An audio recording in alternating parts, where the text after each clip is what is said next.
Let's switch gears now to the DK Sportsbook. Once again, 7 games tonight in Major League Baseball. Paul, we'll begin with you. Your favorite bet tonight on the DraftKings Sportsbook. I'll give you a couple of them, one team and one player. I'm looking at the alternate run line in the Yanks versus O's matchup tonight because the line is not favorable. Just look at the over-under payoff at 9.5 runs. I think the Bombers are going to account for much of that total all by themselves. So I'm advocating a bet on the alternate total runs for at least a total of 12 for a payoff of at least plus 185. Couple that with a player prop in the same game, taking either Aaron Judge at plus 235 or Anthony Rizzo at plus 320 to go yard. I remember the batting practice totals that Jorge Lopez has been serving up late. I talked about them earlier. They're a mess. Stan, favorite bet tonight on the Sportsbook?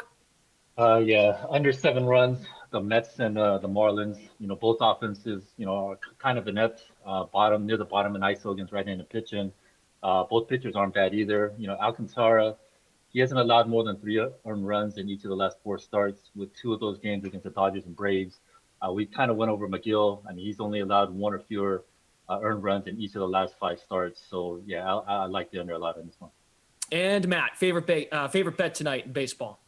It's more of a trend. I think a lot of the bigger underdogs are just dealing with lines that are too excessive. So the Orioles aren't really one of them. I do kind of agree the Yankees should be able to dominate in this game, even if Heaney does give up a couple homers. But I'm looking specifically at Cleveland in the afternoon game with a line that's at plus 220, Pittsburgh, Seattle, and then the D-backs who I've been mentioning for the last couple of questions. Like, I think all these teams, maybe the line should be plus 150 or lower. And you just have some really big money lines where the team that's favored is a solid team, but maybe an overrated and more recently overachieving team. Like, I don't think the Giants are as good as their record. I don't think the Rays are as good as their record.